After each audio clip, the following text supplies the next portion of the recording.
Physics විත් ලලාන් YouTube channel එකට ඔයගොල්ලන්ව සාදරයෙන් පිළිගන්නවා. අද දවසේදී මම ඔයගොල්ලෝ එක්ක සාකච්ඡා කරන්නට යන්නේ මේ ධාරා විද්‍යුත යටතේම අපි මිනුම් උපකරණ දක්වා ආවට පස්සේ සාකච්ඡා කරනු ලබන විශේෂිත වූ මිනුම් උපකරණයක් පිළිබඳව. මේ මිනුම් උපකරණය මගින් අපිට ඉතාමත්ම නිවැරදිව ප්‍රතිරෝධ සංසන්දනය කිරීම, ප්‍රතිරෝධවල විශාලත්වය මැනීම, ඒ වගේම තමයි අපිට ඊටතෙන් එහාට ගිහිල්ලා අපිට පුළුවන් සන්නායකයක ප්‍රතිරෝධකතාවයේ සෙවීම වගේම සන්නායකයක ප්‍රතිරෝධකතාවයේ උෂ්ණත්ව සංගුණකයේ සෙවීම වගේ කරුණු කාරණා සිද්ධ කරගන්නට පුළුවන් වෙනවා මීටර සේතුව භාවිතා කරලා. දැන් එතකොට මීටර සේතුවේ ඇත්තේ මම කියන්නේ ප්‍රතිරෝධකතාවය කියලා කියන්නේ. ඒ කියන්නේ අපි රෝ කියලා අදහස් කරන එක තමයි ප්‍රතිරෝධකතාවය කියලා කියන්නේ. ප්‍රතිරෝධයේ උෂ්ණත්ව සංගුණකය කියලා කියන්නේ ඇල්ෆා කියන එක. එතකොට මේ දෙකත් අපිට හොයන්න යම්කිසි ක්‍රමවේද ප්‍රැක්ටිකල්ස් දෙකක් පිළිබඳව අපි සාකච්ඡා කරනවා. එතකොට මම මේ YouTube channel එක ඇතුලේ මේ ප්‍රැක්ටිකල් දෙක පිළිබඳව ඉදිරියේදී සාකච්ඡා කරන්න උත්සාහ කරනවා. ඔබ දන්නවා මම මේ වෙනකොට මීටර සේතුව පිළිබඳව පරීක්ෂණයක් සිදු කරලා තියෙනවා. ඒ තමයි ප්‍රතිරෝධ දෙකක් සංසන්දනය කිරීම සම්බන්ධව. ඔබට පුළුවන් මේ YouTube channel එක පහළට ගිහිල්ලා වීඩියෝස් වල බලන්නට අනිවාර්යෙන් මීටර සේතුව පිළිබඳව දල අදහසක් ඔබ ඇති කරගෙන මේ වීඩියෝ එක බලනවා නම් වඩාත් හොඳයි කියලා මට හිතෙනවා. දැන් එහෙනම් මම මේ කෙසේ වෙතත් අපි උත්සාහ කරමු එහෙම නැති වුණත් මේ මීටර සේතුව පිළිබඳව දල අදහසක් ඇතිව අද දවසේදී මම උසස් පෙළ භෞතික විද්‍යා විෂය නිර්දේශය යටතේ ඔයගොල්ලන්ට හම්බෙච්ච පසුගිය ප්‍රශ්න පත්‍රවල කෙටි ප්‍රශ්න කිහිපයක් සාකච්ඡා කරන්නට උත්සාහ කරනවා. දැන් එහෙනම් ඒ ඔස්සේ මම මුලින්ම යනවා මේ මීටර සේතුව කියන මිනුම් උපකරණයට පදනම් වෙච්ච වින්සන් සේතු පරිපත මූලධර්මය පිළිබඳව සාකච්ඡා කරන්න. මේ ඔබ දකින්නේ වින්සන් සේතු පරිපතයක්. මේකේ මූලධර්මය පිළිබඳව සාකච්ඡා කරොත් අපි ඉතාමත් ඉක්මනින් මේ පිළිබඳව සාකච්ඡා කරන්නම්. මෙතන ඔබ දකින්නේ ප්‍රතිරෝධ හතරක්. මේ ප්‍රතිරෝධ හතර නම් කරලා තියෙනවා R1, R2, R3 සහ R4 ලෙස. එතකොට ඔබ දකින්න ඇති මැද මම ගැලනෝමීටරයක් සම්බන්ධ කරලා තියෙනවා. එතන ප්‍රතිරෝධයක් අවශ්‍ය නැහැ. විතම ගැලනෝමීටරයක් එයාට ප්‍රතිරෝධයක් තියෙනවානේ. ගැලනෝමීටරේ ප්‍රතිරෝධය අපි Rg කියලා ගමු. දැන් එතකොට මේ ගැලනෝමීටරය අපි දාලා තියෙන ඇත්තම මෙතන මේ හරහා ධාරාවක් ගලනවද නැද්ද? කුඩා හෝ ධාරාවක් ගලනවද කියලා බලන්න තමයි මේ ගැලනෝමීටරය දාලා තියෙන්නේ. ගැලනෝමීටරයෙන් අපි දන්නවා මයික්‍රෝ ඇම්පියර් ගණයේ ඉතා කුඩා ධාරා මැනගැනීමේ හැකියාව තියෙනවා. දැන් එහෙනම් මේ ඔස්සේ මම ගැලනෝමීටරය හරහා ගලන ධාරාව Ig ලෙස සටහන් කරන්න මම මේ වෙලාවේදී උපකල්පනය කරන්න C සිට D දක්වා ධාරාව එනවා නම් එන්න ඕනේ කියලා. හොඳයි. දැන් මේ කාරණාව ඔස්සේ දැන් අපි මේ මෙවැනි ආකාරයක පරිපතයක හදිස්සියවත් ප්‍රතිරෝධ අතර මෙවැනි ආකාරයක සම්බන්ධයක් ලැබුණායයි කියලා හිතමු. අපි හිතමු R1 කියන ප්‍රතිරෝධය R3 කියන ප්‍රතිරෝධයෙන් බෙදුවාම වෙන අනුපාතය ඒ වගේම මේ ගැලනෝමීටරෙන් එහා පැත්තේ R2 කියන ප්‍රතිරෝධය R4 කියන ප්‍රතිරෝධයෙන් බෙදුවාම වෙන අනුපාතයට සමාන වුවහොත් අපිට ගන්න පුළුවන් මෙහෙම වුණොත් පරිපතයේ මේ ප්‍රතිරෝධ අතර මෙහෙම සම්බන්ධතාවයක් ලැබුණොත් අපි අනිවාර්යෙන් මෙන්න මේ தත්ත්වය පාවිච්චි කරන්නට පුළුවන් මේක මූලධර්මයක් විදිහට ගැලනෝමීටරය හරහා ධාරාව ශුන්‍ය විය යුතුයි. මේක තමයි මේ වින්සන් සේතු පරිපත මූලධර්මය කියලා කියන්නේ. එතකොට මේ වෙලාවේදී අපිට ලැබෙන தත්ත්වයන් කිහිපයක් අපි සාකච්ඡා කරලා බලමු. දැන් අපි දන්නවා මේ ඒ ලක්ෂයෙන් එන යම්කිසි ධාරාවක් R1 හරහා බෙදලා යනවා මේ විදිහට I1 විදිහට. ඒ වගේම R3 හරහා අපි හිතමු බෙදලා යනවා කියලා I2 විදිහට. ඔය ආකාරයට බෙදලා යනවා. R1 මෙහෙන් යනවා I2 මෙහෙන් යනවා. දැන් ඊට පස්සේ ඔබ දන්නවා මෙතන සංදියක්. මේ C කියලා කියන්නේ සංදියක්. සංදියකදී අපි දන්නවා ධාරාව බෙදෙන්න ඕනේ. විභේදනයට ලක් වෙලා යන්න ඕනේ කර්චොෆ්ගේ පළමු වන නියමයට අනුව. නමුත් මේදී Ig කියන ධාරාව බිඳුව වුණොත් මේ I1 ධාරාවෙන් කිසිම කොටසක් මේ පහළට එම නැත්නම් D ලක්ෂයට ගමන් කරන්නේ නැහැ. ගැලනෝමීටරය හරහා. දැන් එහෙනම් කෙලින්ම මෙතන එන I1 ධාරාව පැහැදිලි ලෙසම R2 ප්‍රතිරෝධය හරහා ගමන් කරනවා D ලක්ෂය දක්වා. ඒ වගේම තමයි මෙතන I2 කියන ධාරාව මේ D ලක්ෂය දක්වා එනකොට Ig ධාරාවක් මේ ගැලනෝමීටර හරහා D ලක්ෂයට එන්නේ නැත්නම් අපි පැහැදිලිව දන්නවා මේ I2 ධාරාව විතරයි මේ R4 හරහා යන්නට ඕන. ආය නැවත මේ දෙක එකතු වෙලා B ලක්ෂයෙන් ඉවතට යනවා. එතන මෙවැනි ආකාරයක සම්බන්ධතාවයක් තමයි ඔබට ලැබෙන්නේ. ඊළඟට අපිට හිතන්න පුළුවන් C ලක්ෂයේ සිට D ලක්ෂය දක්වා ධාරාවක් ගමන් කරේ නැතිනම් මේ මූලාවයවේ හරහා එහෙම නැත්නම් ගැලනෝමීටරය හරහා ධාරාවක් ගැලුවේ නැතිනම් අපිට කෙලින්ම කියන්න පුළුවන් C ලක්ෂයේ D ලක්ෂයේ විභව සමානයි සලකන්නට පුළුවන්. මොකද අපි දන්නවා විභව වෙනසක් තිබුණොත් තමයි ධාරා ගැලීමක් සිදු වෙන්නේ. විභව සමාන නම් ධාරා ගැලීමක් සිදු වෙන්නේ නැහැ. එහෙනම් ඔබට මෙහිදී ගන්නට පුළුවන් තව සම්බන්ධයක් තමයි VC කියන විභවය නැත්නම් C ලක්ෂයේ විභවය D ලක්ෂයේ විභවයට සමාන වෙනවා. හොඳයි දැන් එහෙනම් ඔන්න අපිට එතනින් එහාට මොනවද කරන්නට පුළුවන් කියලා බලමු. දැන් මම මෙතන හොයලා බලනවා A ලක්ෂයේ C ලක්ෂයේ අතර පවතින විභවාන්තරය. මට ඒක ලියන්න පුළුවන් VAC කියලා. VAC කියලා ලිව්වොත් අපි දන්නවා ඒක කෙලින්ම එන්නේ I1 වතාවක් R1 ගුණිතේ. I1 වතාවක් R1 ගුණිතේ. ඒ වගේම අපිට ලියන්න පුළුවන් මේ VAC කියන ප්‍රකාශනය VA ඍණ VC කියලා. අපි දන්නා ඒ ලෙස ලියන්න පුළුවන් කියලා. මේ ආකාරයට තමයි සම්බන්ධතාවය එන්නේ. මට පුළුවන් මේක එක ලෙස සටහන් කරගන්නට. ඒ වගේ සම්බන්ධතා කීපයක් ලියමු. C ලක්ෂය සහ B ලක්ෂය අතර ලියමු. එතකොට මට එනවා VC ඍණ VB කියලා කියන්නේ I1 වතාවක් R2. මට පුළුවන් එක දෙවෙනි සමීකරණය විදිහට සටහන් කරගන්න. ඒ වගේම මට මෙතනින් ලියන්න පුළුවන් එන්නේ VA ඍණ VB සම්බන්ධතාවය ධාරාව ගලන්නේ A සිට D දක්වානේ. එහෙනම් මෙතනදී දෙනවා I2 R3 තුන්වෙනි සමීකරණය. ඒ වගේම මට මෙතන ලියන්න පුළුවන් VD ඍණ VB කියලා කියන්නේ I2 වතාවක් R4. මෙන්න මෙහෙම සම්බන්ධතාවයක් අපිට එනවා. දැන් එහෙනම් මේ සම්බන්ධතා හතරෙන් අපි දන්නවා C ලක්ෂයේ විභවය D ලක්ෂයේ විභවයට සමාන වෙනවා. එහෙනම් මෙතන තියෙනවානේ මේ VC සහ මේ VC කියන විභවය VD කියන විභවයට සමානයි. එතකොට ඔබට පැහැදිලිව පේනවා VA ඍණ VC කියන්නේත් එකයි VA ඍණ VD කියන්නේත් එකයි. එහෙනම් ඔබ දන්නවා නේද දැන් 1 සහ 2 සමීකරණ අපිට සමානයි සලකන්නට පුළුවන්. එකම විභවය තමයි පෙන්වන්නේ. එහෙනම් සම්බන්ධතාවයක් එනවා I1 R1 සමානයි අපිට එන්නේ I2 R3 කියලා. දැන් අපි ධාරා අතර අනුපාතයක් ගමු. I1 බෙදීම I2 කියලා කියන්නේ R3 බෙදීම R1 ලෙස ලැබෙනවා. ඒ වගේම තවදුරටත් අපි කල්පනා කරලා බලුවොත් මෙතන VC C ලක්ෂයේ විභවය මෙතන ඔබ දකිනවා. ඒ වගේම මෙතන D ලක්ෂයේ විභවය දකිනවා. මේ දෙක එකිනෙකට සමානයි. ඒතකොට මේ දෙක එකිනෙකට සමාන නම් B විභවයක් තමයි මේ අවස්ථා දෙකේදීම අඩු වෙලා තියෙන්නේ. දැන් එහෙනම් අපිට 2 සහ 4 කියන සමීකරණ සමාන කරන්න මම මෙතන 1 සහ 3 සමීකරණය තමයි සමාන කරේ right ඊට පස්සේ මෙතන 2 හා 4 සමීකරණ සමාන කරොත් අපිට එනවා I1 R2 සමානයි I2 R4 කියන. එතනදිත් අපි අනුපාතය ගත්තොත් ධාරා අතර අපිට එන්නේ R4 බෙදීම R2. දැන් ඔබට පේනවා මේ අවස්ථා දෙකේදීම එකම සම්බන්ධතාවය තමයි ලැබිලා තියෙන්නේ ධාරා අතර අනුපාතය විදිහට. දැන් මේ දෙක එකිනෙකට සමාන කරොත් අපිට අවසානයේදී ප්‍රතිඵලය විදිහට එන්නේ R3 බෙදීම R1 සමානයි R4 බෙදීම R2. මේ ඔබ දකින සම්බන්ධතාවයම තමයි අනුපාත දෙක අපිට පුළුවන් මාරු කරලා ලියන්න. මේකත් මාරු වෙලා අපිට අවශ්‍ය විදිහට සකස් කරගෙන ලියා ගන්න පුළුවන් මේ සම්බන්ධය තමයි ඔබ මෙතනත් දකින්නේ. දැන් මේ මම පෙන්නුවේ වින්සන්සේතු පරිපත මූලධර්මය මේ කියලා තියෙන දත්තේ දීලා තිබුණු අපිට මේ සම්බන්ධතාවය ඔප්පු කරන්න පුළුවන් කියන්නේ. ඒ කියන්නේ IG සමානයි බිඳුව ලෙස සලකා ප්‍රතිරෝධ අතර අනුපාතය අපිට මේව පෙන්වන්න පුළුවන් කියන එක තමයි මම මේ මූලධර්මයේ යටතේ ඔබට ඉගැන්වුවේ. ඒ ඔස්සේම මම මීටර සේතුව පිළිබඳව දල අදහසක් ඔබට පැහැදිලි කරන්න මෙතන කෙටියෙන් සම්පූර්ණයෙන්ම මට පැහැදිලි කරන්න විදියක් නැහැ. මම මේ කාලය ඇතුළත කෙටියෙන් ඔබට මීටර සේතුව පිළිබඳව මේ මූලධර්මයේ යටතේ වින්සන්සේතු පරිපත මූලධර්මයේ යටතේ දල පැහැදිලි කිරීමක් කරන්නට උත්සාහ කරන්න. හොඳයි. දැන් මම මේ වෙලාවේදී මීටර සේතුව පිළිබඳව සාකච්ඡා කරලා මීටර සේතුවේදී අපි හිතමු මෙන්න මෙහෙම සටහනක් තමයි මෙවැනි උපකරණයක රූප සටහනක් තමයි ඔබ දකින්නේ. මෙතන තියෙන්නේ පැහැදිලි ලෙසම මේ ඔබ දකින්නේ තඹ තහඩු. මෙතන තියෙන්නේ පැහැදිලි ලෙසම පළලින් වැඩි එනි ඝනකමින් වැඩි තඹ තහඩු ලී පොරුවක් මත මේ ඔබ දකින්න කොටුවල ලී පොරුවක් මත සවි කරගෙන තියෙනවා. මේ තඹ තහඩු පාවිච්චි කරලා තියෙන්නේ මේ වෙලාවේදී සම්බන්ධක වයර් විදියට. මේ ලෝහ මේ සෑම මූලාවයක්ම සම්බන්ධ කරන්න තමයි මේ තඹ තහඩු පාවිච්චි කරලා තියෙන අපි දන්නවා තඹවල ප්‍රතිරෝධකතාවය ගොඩක් අඩුයි.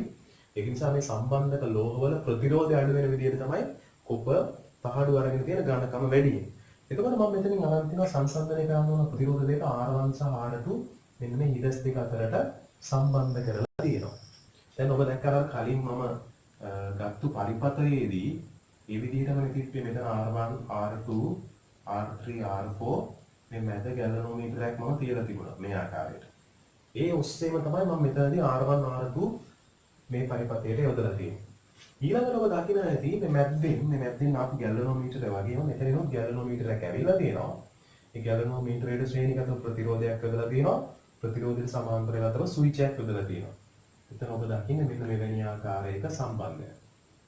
ගැලනෝමීටරයේ ශ්‍රේණිගත ප්‍රතිරෝධය ඊට පස්සේ ඊට සමාන්තරව ස්විච් එක ප්‍රතිරෝධයට සමාන්තරව ස්විච් එක. එහි ක්‍රියාවලිය පිළිබඳව මම මේ වෙලාවේදී සාකච්ඡා කරන්න යන්නේ නැහැ. ඒක අර වීඩියෝ එක බැලුවොත් ඔබට මම ඒ වීඩියෝ එකේදී පැහැදිලි කරනවා මීටර සේතුව සම්බන්ධව. මෙතන තියෙන්නේ ඔබ දකින්න මේකට අපි කියන්නේ සරවණ යතුර කියලා. මේකෙන් අපි කරන්නේ ස්පර්ශ කරගෙන යනවා මෙන්න මේ කම්බිය. මේ කම්බියට අපි කියලා කියන්නේ සේතු කම්බිය කියලා. හරියටම මේක මීටරයක් දිගයි. මේ මීටරයක් දිග ඇති මේ සේතු කම්බිය ඒකාකාර ප්‍රතිරෝධකතාවයක් තියෙන සේතු කම්බියක් තමයි මෙතන අපි පාවිච්චි කරලා තියෙන්නේ. එතකොට මේකේ තියෙන විශේෂත්වය තමයි අපි දන්නවා ප්‍රතිරෝධය මෙන්න මේ ආකාරයට ලියන්න පුළුවන්. සන්නායකයක ප්‍රතිරෝධය එහි දිග මතත් පරස්පර වර්ගඵලය මත ප්‍රතිරෝධකතාවය මතත් අදාළව තියෙනවා. සන්නායකයේ හරස්කඩ වර්ගඵලය වෙනස් වෙලා නැත්තම් එහෙම නැත්නම් මේ කම්බියේ හරස්කඩ වර්ගඵලය නියත නම් එකම වර්ගයේ සන්නායකයකින් ප්‍රතිරෝධකතාවය ඕනෑම එකක දිගකදී එකම වන පරිදි සකස් කරලා තියෙනවා නම් අපි දන්නවා එහෙනම් R කියන එක ප්‍රතිරෝධය දිග මත පමණයි වෙනස් වෙන්නේ. ඒ කියන්නේ දිගට අනුලෝම සමානුපාතික වෙනවා. දැන් එහෙනම් අපිට පුළුවන් මේ වෙලාවේදී යම්කිසි දිගකින් නිරූපණය වෙනවා කියලා හිතන්න පුළුවන් එහි ප්‍රතිරෝධය. මේ කම්බියේ ප්‍රතිරෝධය. දැන් මම කරන්නේ දැන් මේ වෙලාවේදී අපි හිතමු ඒ සම්බන්ධතාවය පොළොවේ තියාගෙන මේ ගැලනෝමීටරය එක්ක සම්බන්ධ කරලා තිබිච්ච සරපණය තුළ මේ විදිහට මේ A කෙලවරේ ඉඳලා මේ පැත්ත A මේ පැත්ත B කියලා ගත්තොත් A කෙලවරේ ඉඳලා ස්පර්ශ කරගෙන යනවා B දක්වා. A කෙලවර කියලා කියන්නේ මේ කෝෂේ සම්බන්ධ වෙලා තියෙන ධන පැත්ත. ඔබට පේන මේ කෝෂේ ධන රින එහෙනම් ධන පැත්ත ඉඳලා තමයි මම මේ පටන් අරගෙන යන්නේ ඍණ පැත්ත දක්වා. ඕම අරගෙන යනකොට ගැලනෝමීටර නම් අපි පාවිච්චි කරන්නේ මැද බිඳු ගැලනෝමීටරයක්. මැද බිඳු ගැලනෝමීටරයක බිඳුව තියෙන මැද. ඒතර අපි දන්නවා මේ එක දිශාවක ඉඳලා බිඳුව පහු කරගෙන අනෙක් දිශාවට යනවා මේ සරණ ඇතුළ B අක්ෂය දක්වා යනකොට. නිවැරදිව සම්බන්ධ කරලා තියෙනවා නම් මීටර සේතුව. එතකොට යම් කිසි තරක් වෙනවානේ මේ ගැලනෝමීටරයේ හරියටම උත්ක්‍රමණය ශූන්‍ය වෙන. ඒ කියන්නේ බිඳුව ලක්ෂයට එන. අන්න ඒ අවස්ථාවේදී අපි සරපණය අතුර තිබිච්ච ස්ථානය සලකුණු කරගන්නවා. එතකොට අපි කියනවා මේ ධන පැත්තේ ඉඳලා එහෙම නැත්නම් ඒ පැත්තේ ඉඳලා තියෙන දිගට සන්තුලන දිග කියලා. මේ දිගෙන් පැහැදිලිව මේ කම්බියේ දිගට අදාළ ප්‍රතිරෝධය තමයි නිරූපණය වෙන්නේ. ඒ වගේම අනිත් පැත්තෙන් එනවා මීටර 100ක් සමාන සෙන්ටිමීටර 100ක් දිග නිසා අපිට එහා පැත්තෙන් එනවා සෙන්ටිමීටර වලින් ගත්තොත් 100 රිලෙල් කියලා. දැන් එහෙනම් මෙතනදිත් වෙන්නේ ගැලනෝමීටරය හරහා උත්ක්‍රමණය ශූන්‍ය වුණා කියලා කියන්නේ මේ උඩ ලක්ෂය අපිට ගත්තොත් C කියලා මේ පහළ ලක්ෂයේ සම්පූර්ණ වෙච්ච ලක්ෂය D කියලා ගත්තොත් C සිට D දක්වා ධාරා ගැනීමක් සිදු වෙලා නැහැ. මෙතනදිත් මම කලින් ගත්ත ඔය විදිහටම AB කියලා අරගෙන C සිට D දක්වා එහෙනම් C සිට D දක්වා ධාරා ගැනීමක් සිදු වෙලා නැහැ. එහෙනම් මේ වෙලාවේදී පරිපතය වින්සන් සේතු පරිපත මූලධර්ම ආකාරයට හැසිරෙනවා. දැන් එහෙනම් අපිට ප්‍රතිරෝධ අතර සම්බන්ධතාවය ලියන්න පුළුවන් R1 බෙදීම R2 සමානයි. මේ ප්‍රතිරෝධ දෙක අතර අනුපාතය මේ කම්බි දෙක මගින් කම්බි වල දිගවල් මගින් පෙනෙන ප්‍රතිරෝධ වල අනුපාතයට සම්බන්ධ කරන්න පුළුවන් මේ සම්බන්ධය ඔස්සේ. එහෙනම් එනවා L බෙදීම 100 ඍණ L. අපි L කි විශාලත්වය හොයාගත්තොත් මේ ප්‍රතිරෝධ දෙක සංසන්දනය කරන්නට පුළුවන්. ඒතර මේක තමයි මීටර සේතුවක මේ ප්‍රතිරෝධ සංසන්දනය කරලා හොයාගන්න විදිහ වින්සන් සේතු පරිපත මූලධර්මය භාවිතා කරලා. ඒතර මීට වැඩි සංකීර්ණ කාරණා කිහිපයක් පිළිබඳව මීටර සේතුව පිළිබඳව සාකච්ඡා කරන්නට ඕනේ. අපි ඒක ඉදිරි පරීක්ෂණාත්මක පියවරල් වලදී පරීක්ෂණය කරන ගමන් සාකච්ඡා කරන්න උත්සාහ කරනවා. දැන් මම උත්සාහ කරන්නේ මේ ඔස්සේ MCQ ප්‍රශ්න කිහිපයක් සාකච්ඡා කරන්නට. දැන් අපි යමු මේ ප්‍රශ්න සඳහා. දැන් අපිට තිරේ දකින්න ලැබෙවි MCQ ප්‍රශ්නයක්. පසුගිය ප්‍රශ්න පත්‍රයක දකින MCQ ප්‍රශ්නය තමයි ඔබ දකින්නේ. එහිදී මම උත්සාහ කරනවා එම ප්‍රශ්නය නිරාකරණය කරන්නට. ඔබට දීලා තියෙන පරිපථය මෙන්න මෙවැනි ආකාරයක පරිපථයක්.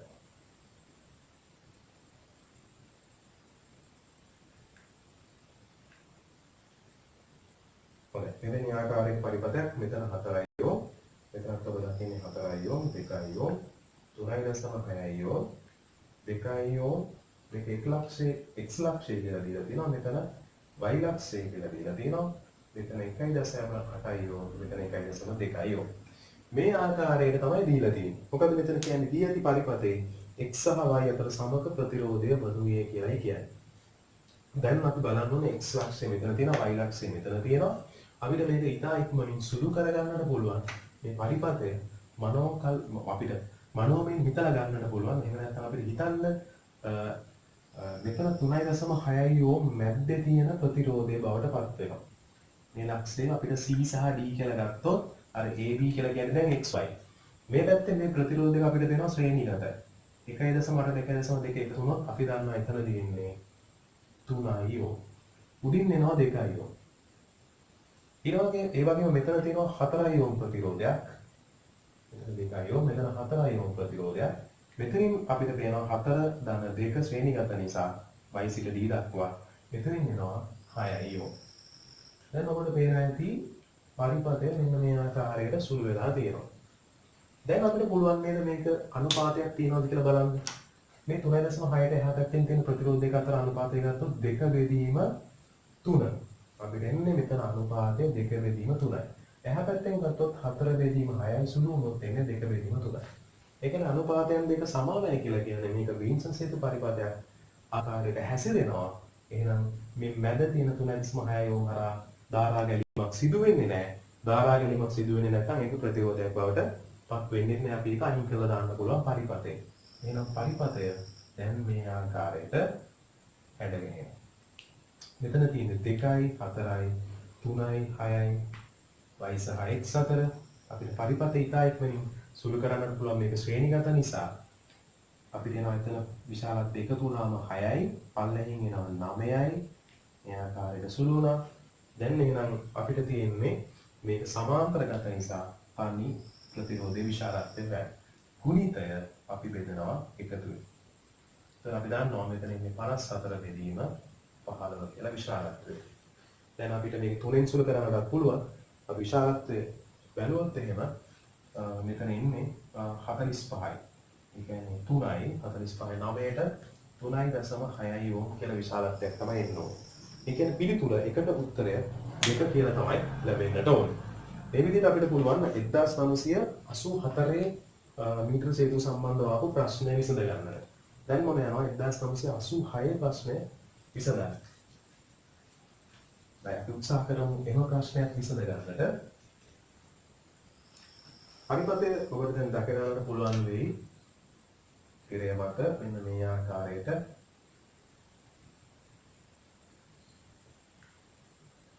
right. මැද තියෙනවා ගැලනෝමීටරයක් සම්බන්ධ කරලා ඒ වගේම අපි නොදන්න ප්‍රතිරෝධයක් R කියලා දාලා තියෙනවා. මෙතනින් 18යි ඕම් 15යි ඕම් සහ මෙතන 5යි ඕම් මෙතන 3යි ඕම් කියලා තමයි සටහන් වෙලා තියෙන්නේ. හොඳයි දැන් කියනවා දී ඇති පරිපථයේ ගැලනෝමීටරයේ ශූන්‍ය උත්ක්‍රමණයක් ලබා දෙන R විශාලත්වය. මේක හදන්න එච්චර ඔබ හිතන්න අවශ්‍යත් නැහැ. මේක ඉතා ලේසියෙන් හදන්නට පුළුවන් වෙනවා. අනුපාතය ගැන තමයි හිතන්න ඕනේ. ගැලනෝමීටරයේ උත්ක්‍රමණය ශූන්‍ය වෙනවා කියලා කියන්නේ අනිවාර්යෙන් මේ සම්පූර්ණ පද්ධතිය ඒ කියන්නේ මෙන්න මෙතන විභවය මෙතන විභවයට සමාන වෙනවා. C වල විභවය D වල විභවයට සමාන වෙනවා. ඒ කියන්නේ මේක වින්සන් සේතු පරිපථයක් ආකාරයට හැසිරෙනවා කියලා කියන එකනේ. මොකද මේ R ට මේ 18යි ඕම් කියන එක අපි දන්නවා සමාන්තරගතයි. ඒක සුළු කරලා අපිට තනි ප්‍රතිරෝධයක් එතන හදා ගන්නත් පුළුවන්. ඒතර කෙලින්ම මෙතන ඉන්නේ වින්සන් සේතු පරිපථය. එහෙනම් මේ පැත්තේ තියෙන අනුපාතය ගත්තොත් එන්නේ 5 බෙදීම 15. ඒ කියන්නේ 1ට 3යි කියලා එනවා මේ පැත්තේ අනුපාතය. එහෙනම් මේ ප්‍රතිරෝධ දෙකක් බෙදුවාම ඒ කියන්නේ R සහ 18 සංප්‍රයුක්තයෙන් එන තනි ප්‍රතිරෝධයයි මේ 3යි ඕම බෙදුවාම එන්නත් ඕනේ අනුපාතය 1ට 3ම තමයි. එහෙනම් මට ගන්නට පුළුවන් 3 බෙදීම මේ දෙදෙනාගේ අනුපාතය එන්නේ මේක සුළු කරගත්තොත් සංප්‍රයුක්තය ගුණිත බෙදීම එකතු. ඕක නේද මේ සම්පූර්ණ ප්‍රතිරෝධ දෙකේම සංප්‍රයුක්තය. අන්න මම බෙදනවා 18යි r. මේ බෙදීම අපිට උඩට ගෙනියන්නත් පුළුවන්. එතකොට අපි කියනවා මෙතන අනුපාතය 1:3ට සමාන විය යුතුය. එහා පැත්තේ අනුපාතයක් නිසා. දැන් මේක සුළු කරොත් අපිට එනවා මේ පැත්තෙන් 9යි 18යි ධන r. මේ පැත්තට වැඩි වුණා 18යි r. සුළු කරොත් මෙතන එනවා 2යි. මේ අර එහා පැත්තට ගියාම r වෙනවා 18යි ඕම්. r සමානයි 18යි ඕම් ලෙස අපිට පිළිතුර ලැබෙනවා. එහෙනම් ඒ අනුව අපිට හිතුවොත් පිළිතුර 4 කියලා තමයි ලැබෙන්නට ඕනේ. මේ ආකාරයට අපිට දෙවෙනි ප්‍රශ්නයට පිළිතුර සපයන්නටත් පුළුවන්. දැන් අපි යමු තුන්වෙනි ප්‍රශ්නය 1987 දී ලැබිච්ච ප්‍රශ්නය. ඒ වෙලාවේදී ඔබට ලැබිලා තියෙන පරිපතය ගත්තොත් මම පරිපතේ තියෙන විදිහටම අඳින්නම්. පස්සේ අපිට සුළු කරගන්නට පුළුවන්. මෙන්න මෙවැනි පරිපතයක් තමයි ඔබ දකින්නේ.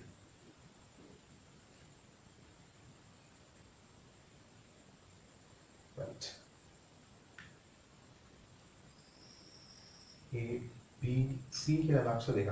ලක්ෂ තුනක් මෙතන සටහන් කරලා තියෙනවා. සිම්පල් R ප්‍රතිරෝධ මෙතන විතරක් 2R කියලා තියෙනවා. මෙතන R මැද තියෙන්නේ සිම්පල් R ප්‍රතිරෝධයක් තමයි. දැන් මෙතන ඔබට කියන්නේ රූපේ දක්වන පරිපතේ ප්‍රතිරෝධ 10කින් සමන්විත වෙනවා. A සහ C අතර සමග ප්‍රතිරෝධය. A සහ C අතර. මේක තමයි එහෙනම් අපි දැන් පොයින්ට්ස් දෙක වෙන්න ඕනේ. A සහ C අතර සමග ප්‍රතිරෝධය කියලා හිතුවොත් ඔබ දැන් බලන්න ඕනේ මේ මෙතනින් ඉවත් කරන්න ඕන ප්‍රතිරෝධ තියනවාද කියලා. හොඳින් බැලුවොත් අපි දන්නවා මෙතනින් ඉන්න ධාරාව මේ සමවෘත පරිපතේ ප්‍රජත් නියම වලට අනුව බෙදිලා ගිහිල්ලා නැවත මෙතනිනුත් බෙදිලා යනවා සංදි වලින් මෙතනට එනවා. අපි දන්නවා මෙන්න මේ B ලක්ෂයෙන් සම්බන්ධ වෙලා තියෙන මේ ප්‍රතිරෝධය කිසිම ආකාරයකින් සංවෘත පරිපතයකට සම්බන්ධ නැහැ. මෙහෙට එන ධාරාව යන්න කොහෙටවත් තැනක් නැහැ. ඒ කියන්නේ සංවෘත නැත්තම් කොයි වෙලාවකවත් එතනින් ධාරාවක් ගලන්නේ නැහැ. අපිට මුලින්ම පුළුවන් මේ B ලක්ෂයට සම්බන්ධ වන ප්‍රතිරෝධය ඉවත් කරලා දාන්න. දැන් අපිට එහෙනම් මෙවැනි පරිපතයක් ඉතුරු වෙන්නේ මේ සමගිය තමයි හොයන්න තියෙන්නේ. අපිට පුළුවන් මෙන්න මේ කොටස අපිට යම් කිසි විදිහකින් අමතක කරන්නත් පුළුවන්. අමතක කරලා ඔබට පුළුවන් මෙන්න මේ කොටස ගැන හිතන්න ඉස්සෙල්ලා මේ සමගිය අපි හොයලා ඉන්නේ. මේ ඔයලා කියන වින්ජන් සේතු පරිපතයක්ද කියලා දැන් චෙක් කරන්න යන්නේ. මේකේ සමගිය ගැන හිතුවොත් ඔබ දන්නවා මේ දෙක ශ්‍රේණිගතයි. එකම ධාරාව ගන්න. ඒක නිසා එතනින් සුළු වුණොත් වෙන්නේ 2R. මෙතනත් අපිට පේනවා ශ්‍රේණිගතයි. සුළු වුණොත් වෙන්නේ 2R. පහලින් කොහොමද තියෙන්නේ 2R? දැන් අපිට එනවා මෙන්න මෙවැනි පරිපතයක්. දැන් ඔබට තේරෙනවා මේක වින්සන් සේතු පරිපතයක්. එහෙනම් අපිට මේක මැදින් තියෙන ප්‍රතිරෝධය ඉවත් කරන්නට පුළුවන් අවශ්‍ය වෙන්නේ නැහැ. එහෙනම් උඩ මේ ප්‍රතිරෝධ දෙක ශ්‍රේණිගත වුණොත් සුළු වෙලා ඉන්නේ 4R. පහලින් ප්‍රතිරෝධ දෙක ශ්‍රේණිගත සුළු වෙලා ඉන්නේ 4R. මේකේ සමකේනවා එක ප්‍රතිරෝධයේ විශාලත්වය දෙකෙන් බෙදුවොත් අපිට එන්නේ 2R. මේ තියෙන A හා C අතර සමකේම නෙමෙයි මේ කොටසේ සමකේ. එතකොට අපිට දැන් A හා C අතර ගත්තොත් මෙතන සිම්පල් R ප්‍රතිරෝධයක් එනවා මෙතන මේ දක්වා එහි සමකේ 2R කියලා. නැවත සිම්පල් R එකක් තියෙනවා C වලට යනකොට සංප්‍රයුක්තය අපිට ලැබෙනවා A හා C අතර 4R ලෙස. අවසානයේදී පිළිතුර වෙන්න ඕනේ නම් 4R 3ට උත්තරය 3 ලෙස ලැබෙනවා. මේ ආකාරයට 1987 ප්‍රශ්නේ සුළු කරනකොට අපි දැන් එනවා විශේෂිත ප්‍රශ්නයක් තියෙනවා මේ 1989. උතර කියවලා තේරුම් අරගෙන හදන්න ඕන ප්‍රශ්නයක්. 1989 කියලා කියන්නේ. හොඳයි මේ ප්‍රශ්නේදී අපි අවධානයෙන් යොමු කරලා බලුවොත් ඔබට පේනවා මෙන්න මෙවැනි ආකාරයක සම්බන්ධයක් පරිපත සම්බන්ධයක් තමයි ඔබට එතන තියෙන්නේ. right. හොඳයි එතකොට මෙතන ඔබට පේන නැති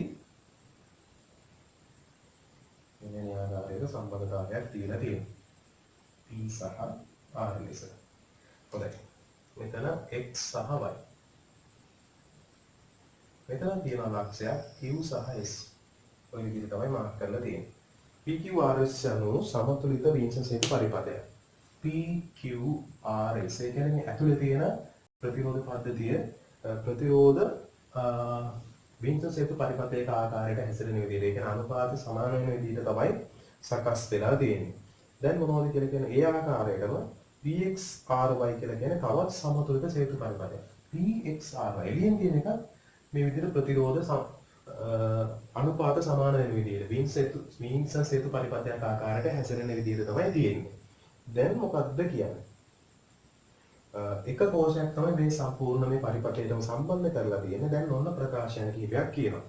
pxry පරිපථය ඇමුණු විට පරිපථය ඇමුණු විට pqrs සමතුලිතතාවය වෙනස් විය හැක කියලා කියනවා. දැන් ඒක ගැටලුවක්ද? දැන් හොඳට බලන්න මේ පරිපථයේ තියෙන වෙනම ස්වායත්ත. මේ පරිපථයේ තියෙන වෙනම ස්වායත්ත. එතකොට කලින්ම අපි හිතමු දැන් pxry කියන එක මෙතන ඔබ මනසින් ඉවත් කරන්න. දැන් තියෙන pqrs විතරයි. දැන් එතනදී මුලින්ම මේ ප්‍රතිරෝධ තිබිච්ච විදිහට ඔන්න අපිට ප්‍රතිරෝධ සලකුණු කරගන්න පුළුවන් R1 R2 R3 R4 කියලා. ප්‍රතිරෝධ අනුපාත සමාන වෙන විදිහට සකස් වෙලා තිබේ. කියන දැන් මේක බැලන්ස්. අපි දන්නවා මෙන්න මේ තියරි එකත් ඔබ ඔළුවට දාගන්නට පුළුවන් නම් හොඳයි. පින්සස් එක පරිපථයක් මෙන්න එහෙම කෝෂයක් සම්බන්ධ කරලා අපි හිතන්නේ මේක බැලන්ස් වුණා කියලා. මෙහෙම බැලන්ස් වුණොත් මේ හරහා ගැලනෝමීටරෙන් ධාරාවක් ගන්න නැහැ. ඒ කියන්නේ අපි කලින් කිව්ව ප්‍රතිරෝධ අතර මෙන්න මේ සම්බන්ධතාවය ආවොත් අපි කියනවා මේ පරිපථය බැලන්ස්. ගැලනෝමීටරය හරහා උත්ක්‍රමණයක් නැහැ කියලා. අන්න ඒ වෙලාවේදී ගැලනෝමීටරයයි මේ කෝෂයයි ගුවමාරු කරනවා. ඒ කියන්නේ මේ ගැලනෝමීටරේ තියෙන තැනට කෝෂය යොදනවා, කෝෂයේ තියෙන තැනට ගැලනෝමීටරය යොදනවා.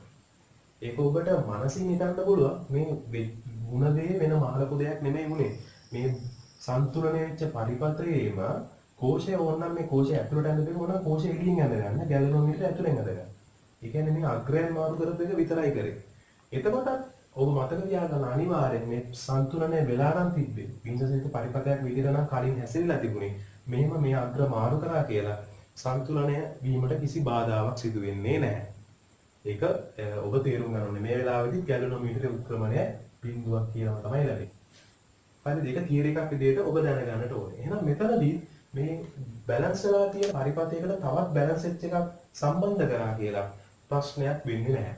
එහෙනම් ඔබට මේ කැපිටල් ලේබලින් කියලා කියන්නේ වෙනස් විය හැක කියලානේ.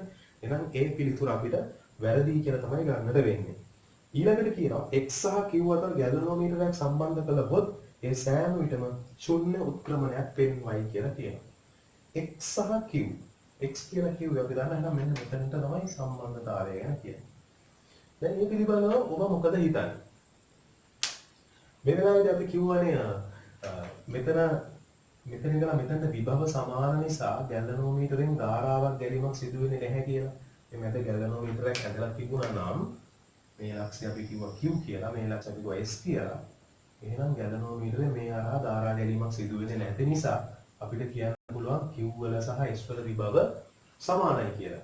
එතකොට මෙතන පරිපථයක් පිටතින් තියෙන පරිපථයක් බැලන්ස් වුණොත් අපිට කියන්න පුළුවන් Vx සමානයි Vy කියලා. එතකොට දැන් මෙතනදී කියන්නේ මේ x සහ q අතර විභව සමානයි කියලා තමයි මේක අදහසක් කියන්නේ. x සහ q අතර ගැලනෝමීටරයක් තිබ්බොත් සෑම විටම ශුන්‍ය උත්ක්‍රමණයක් පෙන්වනවා කියලා කියනවා. සෑම විටම. අන්න එහෙම කිව්වොත් පොඩි ගැටලුවක් එනවා. සමහර අවස්ථාවලදී ශුන්‍ය වෙන්න පුළුවන්. සමහර අවස්ථාවලදී කියන්නේ එක් අවස්ථාවකදී. මොකද්ද එක් අවස්ථාව? මේ R1 තියෙන ප්‍රතිරෝධයයි මේ R3 කියලා කියන ප්‍රතිරෝධය අතර අනුපාතය අපි හිතමු එන්නේ R1 බෙදීම R3 අතර අනුපාතය අපි ගන්න අපිට එන්නේ 5 බෙදීම 3යි කියලා. R1 සහ R3 අතර අනුපාතය 5 බෙදීම 3යි. එතකොට මෙතන R2 බෙදීම R4 ත් එන්නේ 5 බෙදීම 3යිනේ. එතකොට එහා පැත්තේ මේ x pxry මෙන්න මේ කියන පිටතින් තියෙන ප්‍රතිරෝධ මම දාගත්තොත් ඒ ප්‍රතිරෝධ මට ලියන්න පුළුවන් R1 dash මෙතන R2 dash R3 dash R4 dash මෙතන R1 dash බෙදීම R3 dash වල අනුපාතය 5 බෙදීම 3 ලෙසම ආවොත් විතරක් අපිට කියන්න පුළුවන් x වලයි q වලයි විභව සමානයි. එහෙනම් ගැලනෝමීටර ධාරාවක් ගලන්නේ නැහැ, උත්ක්‍රමණය ශුන්‍යයි. නමුත් අපි හිතුවොත් එහෙනම් මේ වෙලාවේදී ඉන්නේ වෙන අනුපාතයක් 7 බෙදීම 3ක් R1 dash R3 dash වල. ඒ වගේම මෙහා පැත්තේ R2 dash R4 dash වල අනුපාතයක් 7 බෙදීම 3යි. එතකොට ඒක ස්වායත්තව මේ පිටතින් තියෙන පරිපථයේ ස්වායත්තව ඒක වීන්ස සේතු පරිපථයක් බවට සන්තුලනය වෙනවා. ඇතුළත තියෙන පරිපථයත් වෙනම සන්තුලන වෙනවා. මොකද එයාට වෙනම අනුපාතයක් තියෙනවා. මේ දෙපැත්තේ අනුපාත දෙක වෙනස්. හැබැයි වෙන වෙනම සන්තුලන වෙලා තියෙන්න පුළුවන්. එහෙමනම් කොයි වෙලාවක x හා q වල විභව සමාන වෙන්නේ නැහැ. මේකෙදි කියනවානේ highlight කරලා සෑම විටම ශුන්‍ය උත්ක්‍රමණයක් පෙන්නයි කියලා. එහෙනම් සෑම විටම ශුන්‍ය උත්ක්‍රමණයක් පෙන්නන්නේ නැහැ. අනුපාත සමාන වුණොත් විතරක් ශුන්‍ය උත්ක්‍රමණයක් ලැබෙන්නට පුළුවන්. එහෙනම් b පිළිතුරක් මට වැරදි කියලා තමයි ගන්නට වෙන්නේ. ඊළඟට c වල කියනවා qs හරහා කෝෂය සම්බන්ධ කළොත් qs කියන්නේ මෙන්න මේක. කෝෂය සම්බන්ධ කරොත් pxry ජාලයේ ප්‍රතිරෝධ හරහා ධාරාවක් නොගලයි කියලා කියනවා. pxry ප්‍රතිරෝධ හරහා ධාරාවක් නොගලයි කියලා කියනවා. ඒකේ තේරුම ඔබ හිතලා බලන්න. කෝෂය දැන් මම මෙතනට සම්බන්ධ කරොත් එහෙනම් අපි දන්නවානේ ගැලනෝමීටර එන්න ඕනේ මෙතනට කියලා. ඒ කියන්නේ ගැලනෝමීටරේ මම අර කලින් තියරි එකේ කියලා දුන්නා. හුවමාරු කරාට මේක සන්තුලන වෙලා තිබ්බනම් කලින් අවස්ථාවේ සන්තුලන වෙලාම තියෙනවා. කෝෂය මෙතනට දාලා ගැලනෝමීටර මෙතනට දැම්මොත් සන්තුලනය නිසා මෙතනින් ධාරාවක් ගලන්නේ නැහැ. ඒකේ තේරුම මොකද්ද? p ලක්ෂයේ විභවය r ලක්ෂයට සමානයි. vp සමානයි vr ලෙස ලැබෙනවා. ඒක වැදගත් සම්බන්ධයක්. දැන් මෙතනින් අපිට c ලක්ෂය ගැන c ප්‍රකාශනය ගැන අපිට පැහැදිලි අවබෝධයක් ලැබෙනවා. p ලක්ෂයේ විභවය r ලක්ෂයට සමාන නම් එතන ඉඳලා පල්ලෙහාට කොහොමවත් ධාරා ගැනීමක් සිදු වෙන්න විදිහක් නැහැ. එහෙනම් අපි දන්නවා විභව සමාන නිසා පිටත තියෙන මේ ප්‍රතිරෝධ හරහා මෙතන සම්බන්ධයක් නැහැ. පිටත තියෙන මේ ප්‍රතිරෝධ හරහා පහළට ධාරා ගැනීමක් සිදු වෙන්නේ නැහැ. එහෙනම් අපිට පැහැදිලිව කියන්න පුළුවන් c ප්‍රකාශනය හරි. එහෙනම් 4ට උත්තරේ වෙන්න ඕනේ 3 c පමණක් සත්‍ය වෙයි. ඒතර මේකට පිළිතුරක් ගන්න නම් හොඳ අවබෝධයක් ඔබට මේ මීටර සේතුව පිළිබඳව එහෙම නැත්නම් මීටර සේතුව කියන උපකරණයට පදනම් වෙන බීන්ස සේතු පරිපථ මූලධර්ම පිළිබඳ පැහැදිලි අවබෝධයක් තිබෙන්නට ඕනේ. දැන් අපි යමු පස්වෙනි ප්‍රශ්නයට. මේ පස්වෙනි ප්‍රශ්නේ 1989 දී ඔබට ලැබෙන ප්‍රශ්නය.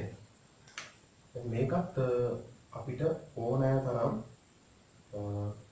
ගැටලු විසඳනකොට හම් වෙන පරිපථයක්. right. මේ පරිපථය දිහා බැලුවොත් අපි බලමු අපිට මේක විසඳ ගන්න පුළුවන් හැකියාවක් තියනවද?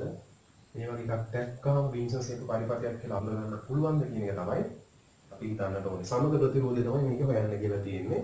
ප්‍රතිරෝධ පොඩි වෙනසක් තියෙනවා. මෙතන 2යි ආ. මෙතනත් ආ.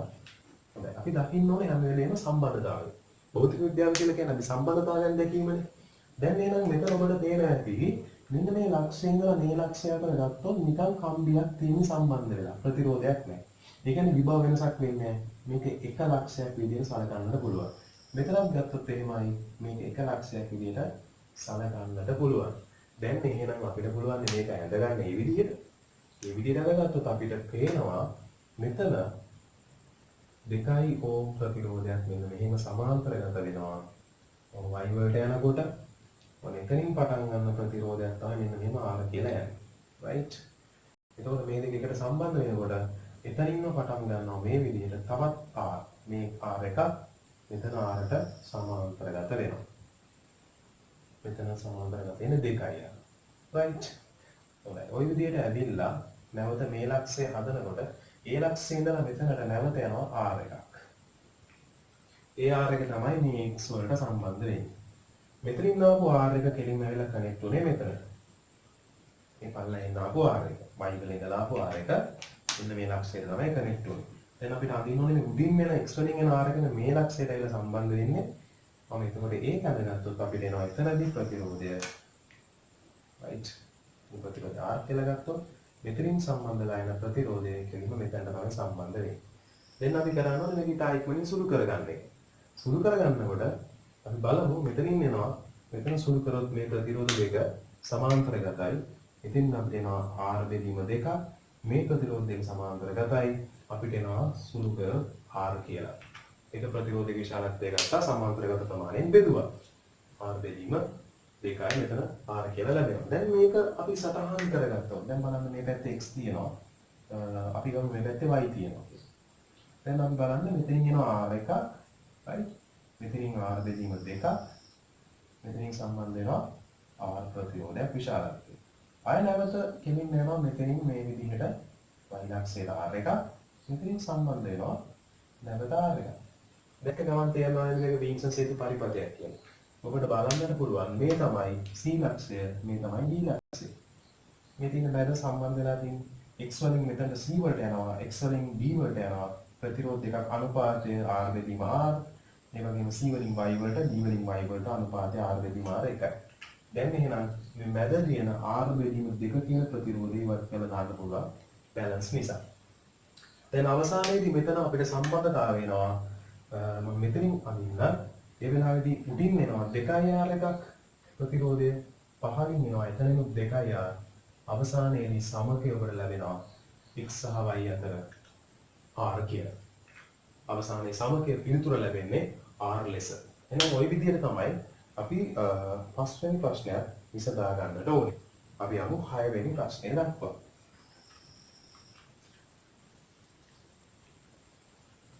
දැන් 6 වෙනි ප්‍රශ්නය දක්වා ගියොත් එහිදී මේක 1992 ප්‍රශ්නය. මේකත් අපිට ලේසියෙන්ම සුළු කරගන්නට පුළුවන්. ඔබට කියන්නේ මෙතන 20යි, මෙතන 20යි, මෙතන 100යි, මෙතන R. එතන මේක හදන්න දෙයක් නැහැ කියලා මම හිතනවා. අනුපාතය 20 බෙදීම 21යි. එහෙනම් මෙතනත් අනුපාතය 100 බෙදීම 100 වෙන්න ඕනේ. එහෙනම් R සමානයි 100යි ඕම් වෙන්න ඕනේ. අපි බලමු මේක හොයන්න කියන්නේ මොකක්ද කියලා. ඒක අමාරු දෙයක් නෙමෙයි මේක හොයන එක. පෙන්වා ඇති පරිපථයේ high voltage කෝෂයේ අභ්‍යන්තර ප්‍රතිරෝධ නොගිය හැකි තරම් කුඩා වන අතර වෝල්ට්මීටරේ පාට අංකයේ ශූන්‍ය වෙලා තියෙනවා. ඒ කියන්නේ සන්තුලන වෙලා තියෙනවා. නොගිය හැකි අභ්‍යන්තර ප්‍රතිරෝධය සහිත ඇමීටරේ පාට අංකය මෙන්න කියලා කියන්නේ. ඒ කියන්නේ මෙන්න මෙතන ඇමීටරේ තියෙනවා. එහෙනම් මේ ඇමීටරේ පරිපථයෙන් ගණන ධාරාව යන්න කියලායි කියන්නේ. දැන් අපි R100 කියලා දැම්මම හොයාගෙන ඉවරයිනේ. දැන් අපිට පුළුවන් මේ හරහා වෝල්ට්මීටර ඉවත් කළා ධාරාව ගන්න නැති නිසා. මේක සුළු කරොත් අපිට එන්නේ සමකය 120ක් කියලා එනවා. මේ දෙක එකතු වුණාම එහා පැත්තනොත් එනවා 120ක් විදියට. අපි දන්නවා දැන් මේ දෙකේ සමකය සුළු වෙලා එන්නේ එක හා සමාන දෙන්නෙක් නිසා 60යි ඕම්. දැන් මේක කෙලින්ම high voltage ප්‍රතිරෝධයට සම්බන්ධ වෙනවා. ගණන ධාරාව අපිට එනං එනවා. කර්චොෆ් නියමය දැම්මොත් 6 සමානයි I වතාව ප්‍රතිරෝධය 60යි. එහෙනම් I සමානයි 10යි 0.1 ඇම්පියර් ධාරාවක්.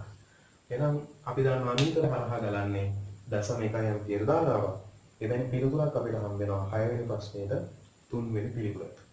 දැන් එහෙනම් අපිට අවසානයේදී යන්න තියෙනවා 1995 ප්‍රශ්නය 7 වෙනි ප්‍රශ්නේ විදිහට ඒකත් සුළු කරමු. එහි පරිපථය. අපි බලමු මෙන්න මේ වෙන ආකාරයේ පරිපථයක් තමයි ඔබට දැක ගන්නට හම්බෙන්නේ.